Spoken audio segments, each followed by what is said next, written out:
and welcome back to TheMuse.tv.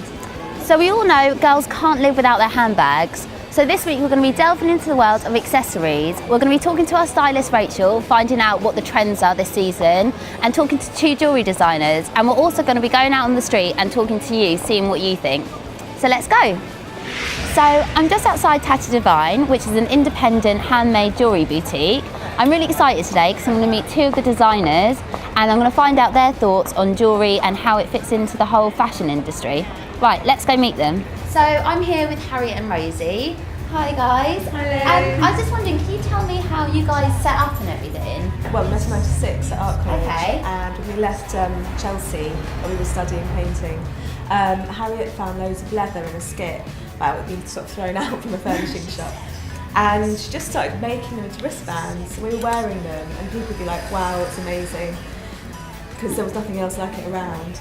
So we got a stall at Portobello Road Oh, okay. and sold 10. It's very exciting. So it all went from there, and like from the market stall, we'd meet buyers and from shops, or we'd meet stylists, and just sort of step by step built up to what and it is now you're in Covent Garden, so that's like a massive step. Yeah. Do you like have different collections, like when it comes summer, or you do? So we do 2 main collections a Okay. year. So we do autumn, winter, and spring, summer. So in that sense, we do work within the realms of the fashion industry. We have like a routine. So we're trying to interject like the season with new stuff all the time. So Okay. we're always designing, we're also always collaborating with people. So there's always fresh Okay. stuff coming out.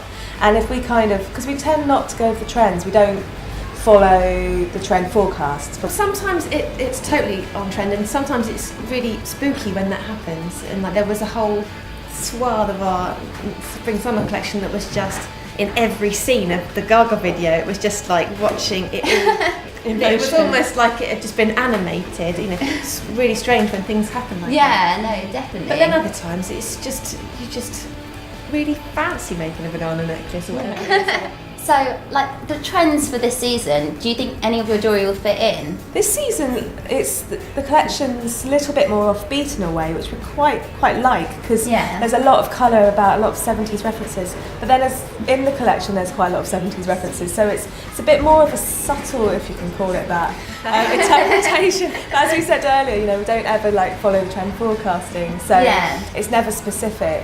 Where has your jewellery been featured? Like any big names? The first time we ever had anything in a magazine, it was Vogue, so that was a really Oh, wow.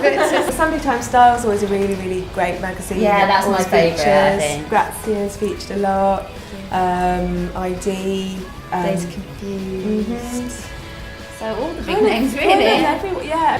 So do you want to talk me through some of your collections? Yeah, just in some cabinets over here. Okay, cool. Well, you lead the way.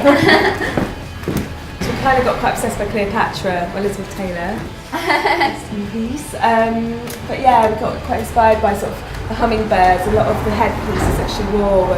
Yeah, they were that. amazing. And this piece is just beautiful because it kind of moves when you wear it, so it's really glamorous. So we spent quite a lot of time in the Natural History Museum looking at all the Oh, beautiful really? cabinets they've got of thousands of hummingbirds. But our best sellers generally are our name necklaces, which are all made to order. Oh, okay.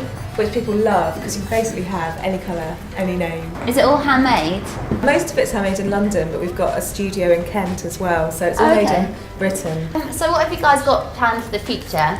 We're going to do lates at Tatty Devine, and we've got a series of workshops. Okay. And we just did one with Amelia from Amelia's magazine that had illustrators drawing all over the windows, which was really fun. And Amelia gave a lecture. We've got one coming up where it's like a letter writing workshop, so you can just sit and write a really? letter to someone because no one writes letters anymore. Okay, do you want to give us your website? So we're at tattydevine.com. And if you follow us on Twitter, it's just Tatty Devine, and that is just alive all the time. Like we're doing a sale in a couple of weeks in Brick Lane, and we're going to be doing live Twitter feeds of products as they found in the boxes of samples and stuff. Okay. So that's going to be really exciting. Amazing, thank you so much for chatting to us. Thank you. So we've just finished chatting with Harriet and Rosie, and now we're in Covent Garden, so we're going to go out onto the streets and find out what you lot love about accessories. Do you have a favourite accessory you can't live without? Probably not one, but belts Belts. fix everything, don't they? Do you have like the most expensive belt that you've ever bought? No, cheap belts, Cheap like belts. 50p market belts. So what's the accessory you can't live without? Actually, the one I'm wearing right now, I absolutely love it. Where's it from? It's actually from a boutique here in Covent Garden, just down the road. Well, I do love my scarves. I've got this one on today, brightening up the white. But I've got loads of different ones. Things like that are important to me, like my Pandora bracelets, gifts I've been given. Do you think you can make an outfit go from like day to night? Yeah, definitely. I think, if you're at work during the day and you're wearing a little pair of flats, stick on some heels and maybe have a little clutch bag rather than a big handbag, and you've got an evening outfit. When I'm wearing, for example, a black dress for the day, I will bring a belt with me and put it on, or for example, a really nice necklace. So do you have any tips for like dressing yourself up with accessories? Well, I'd say if you're going to do earrings, you can't do a necklace. Okay. That's my tip. So that's your I'm one main or the other. One thing I do is I use necklaces as belts. Stay watching to the end of the episode where you can find out how to win yourself £500 with a competition we're running with 3am and The Mirror. So I'm here with Rachel Lamb, who's a freelance stylist and personal shopper. Nice to have you with us, Rachel, again.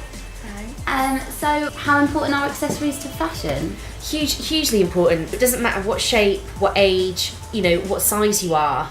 Anyone can kind of get their hands on accessories. That's why, in a way, they are so important to fashion, is because brands can make so much money from them, because, everybody can buy a handbag, whereas, sizing and fit of some designer clothes, it can be harder to find things that actually work for you. Yeah. And then I think, obviously, with brands, you get a brand like Alexander McQueen, and his mainline collection is almost funded by the amount of money that the brand makes from the accessories. But what would you say about like personal style? Because I like to wear sometimes just like a black t-shirt with tights, and then I've got like an amazing zip necklace, so I like to like vamp it up with accessories. What do you think to that? If you're just starting to kind of get into fashion, to wear kind of, high street, just kind of plain jersey pieces, and then add, really bold statement accessory can be great. And they, you can get worn with loads of different outfits as well, which is really good. For example, this Fendi belt here. Amazing. Some brands like Fendi and Miu, you always remember the brands more for the accessories. So this belt's quite iconic, and again, you can put that on with a black jumpsuit, from H&M, anywhere like that. Add it on, and it highlights the colour. So what would you say about jewellery? Because I know there's a few iconic pieces out there, like the Chanel pearl necklace. Yeah. So one of my favourite is Lanvin. Obviously, they do their really nice pearls, and Lanvin's trademark is the grosgrain ribbon. What I like about this one as well is it's kind of longer, so it's more like a kind of pendant. And I've also brought in this Alexander McQueen scarf. Obviously, it's really iconic. Everybody knows the kind of the print from the skulls. I think it's nice to go for kind of a different coloured one. So maybe think about kind of different backgrounds and the skulls being sort of different colour. So do you have any other tips for shopping with accessories? One of my things is have a rule. So are you gold or a silver person? Even like sort of details on bags. It's like, do you want silver zips or gold zips? What's going to go with the rest of your wardrobe? As we were saying, go for something a bit more unusual. Maybe kind of an unknown designer. There's a really great one called David Zetto. He's not, hugely known, but he just does these really great mad kind of prints. Another thing I'd say is kind of think out of the box with accessories. So don't always think like a scarf can be tied around the neck. You can actually get really nice sort of thin scarves at the moment, and they look really cute tied around like sort of denim shorts as little belts. Use like a long chain necklace, cut the necklace and have it and kind of belt it almost like a kind of chain belt.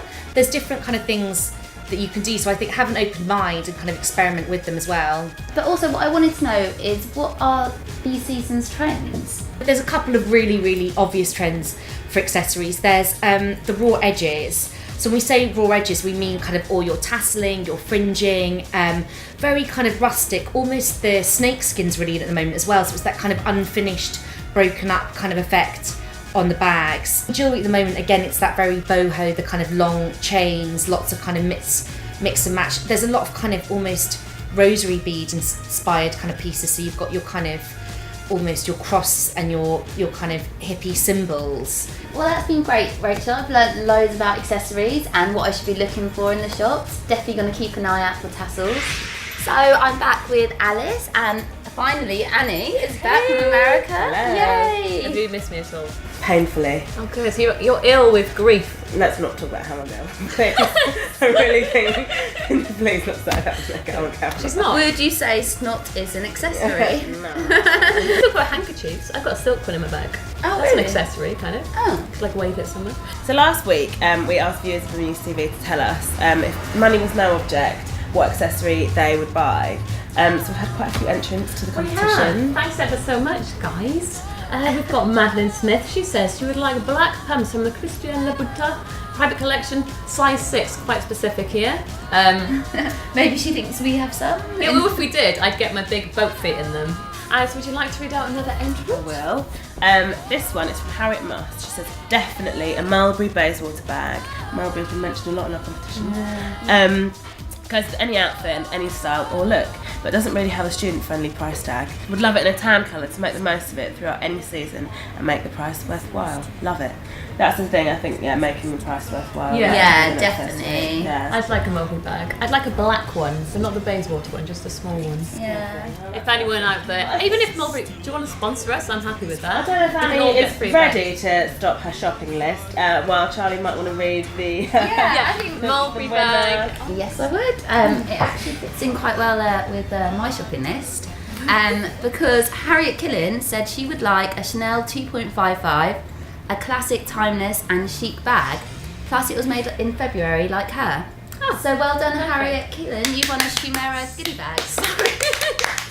To celebrate the launch of our brand new website, we've teamed up with the 3am girls from The Mirror. For your chance to win a £500 spending spree, pop along to TheMuse.tv and find out more details on how you can win. You can also sign up to our newsletter, where you can find out further details on future competitions, events and promotions. Stay tuned for next week's episode of The Muse TV, where you'll be getting 4 for the price of 1. Yes, all 4 of us are going to be getting together to give you the very latest in fashion, fun and frolics. Stay involved via our Twitter, Tumblr or Facebook page.